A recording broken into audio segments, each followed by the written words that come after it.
അസ്സലാമു അലൈക്കും വറഹ്മത്തുള്ളാഹി തആല വബറകാതുഹു.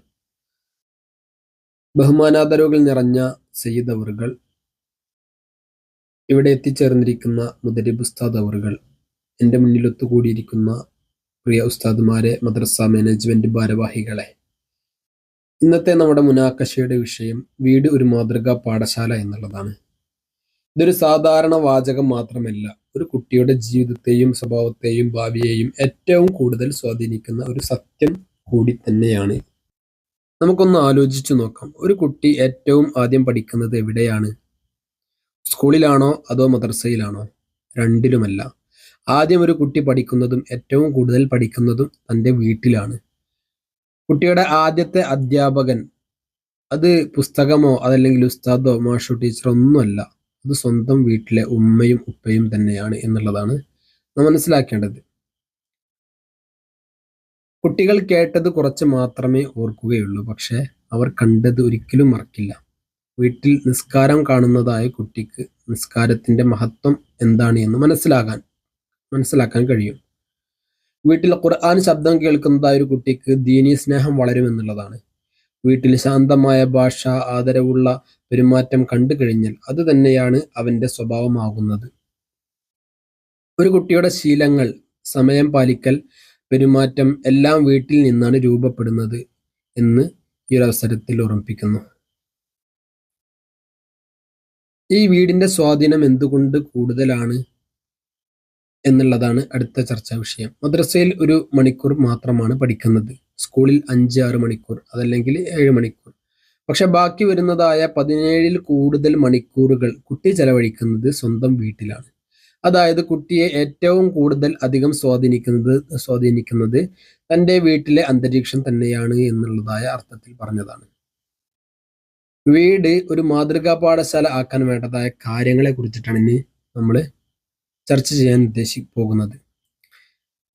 കുടുംബമായി എല്ലാവരും ഒരുമിച്ച് ജമാഅത്ത്, കുടുംബത്തിൽ എല്ലാവരും കൂടിയിട്ട് ഒരു ജമാഅത്ത് നിസ്കരിക്കുക. മഗ്രിബോ ഇശാഓ, മഗ്രിബ് അല്ലെങ്കിൽ ഇശാ ഏതാണെങ്കിലും കുഴപ്പമുള്ളതല്ല. ഇതാണ് കുട്ടിക്ക് ഏറ്റവും വലിയ പ്രാക്ടിക്കൽ പാഠം എന്നുള്ളതും കൂടെ ഉണർത്തുന്നു. ദിവസവും 5 മിനിറ്റ് ഖുർആൻ സമയം നമ്മൾ മാറ്റിവെക്കുക. ഖുർആന് വേണ്ടിയിട്ട് 5 മിനിറ്റ് മാറ്റിവെക്കുക. വായിക്കാൻ കഴിയുന്നില്ലെങ്കിൽ പോലും ഒരു ഖാരീന്റെ പാരായണം കേൾക്കാൻ ഇപ്പോൾ ഒരുപാട് സംവിധാനങ്ങളുണ്ട്. യൂട്യൂബ്, ഫേസ്ബുക്ക്, അങ്ങനെ ഒരുപാട് സോഷ്യൽ മീഡിയകളൊക്കെ നമ്മൾ നോക്കിക്കഴിഞ്ഞാൽ ഏത് ഖാരീന്റെ പാരായണമാണോ നമുക്ക് ആവശ്യമുള്ളത് അത് അടിച്ചെടുത്തു കഴിഞ്ഞാൽ ക്ലിയർ ചെയ്തിട്ട് നമുക്ക് കിട്ടും. ഖുർആൻ ശബ്ദവും അതുപോലെ തന്നെ ഖുർആൻ ശബ്ദം വീട്ടിലുണ്ടാകുന്നത് ആ കുട്ടിയുടെ ഹൃദയം മാറ്റുന്നതായ ശക്തിയാണ് എന്നും കൂടെ അറിയിക്കുന്നു. വീട്ടിൽ നല്ല വാക്കുകളുടെ സംസ്കാരം, അസ്സലാമു അലൈക്കും, അതുപോലെ തന്നെ ജസാക്കുമുല്ലാ, അതുപോലെ ബറക്കല്ലാ, ഇത് ഉപയോഗിക്കുന്നതായ വലിയവരെ കണ്ടു കഴിഞ്ഞാൽ കുട്ടി തന്നെ ഓട്ടോമാറ്റിക്കലി ഈ ഒരു ഭാഷ സ്വീകരിക്കുമെന്നുള്ളതാണ്. മൊബൈൽ ഉപയോഗത്തിന് നമ്മുടെ വീട്ടിൽ ശാസ്ത്രീയമായിട്ടുള്ളതായ നിയന്ത്രണം അത് ഏർപ്പെടുത്തണം. മാതാപിതാക്കൾ തന്നെ മൊബൈൽ ഡിസിപ്ലിൻ പാലിച്ചു കഴിഞ്ഞാൽ കുട്ടി അതിനെ തന്നെ മാതൃകയാക്കുമെന്നുള്ളതാണ്. വീട്ടിലെ ശീലങ്ങൾ വഴി സ്വഭാവ പഠനം, അതുപോലെ തന്നെ സഹനവും ആദരവും ശാന്തതയും കുട്ടി കണ്ടു പഠിക്കുന്ന വലിയ പാഠങ്ങൾ ഇവയാണ്.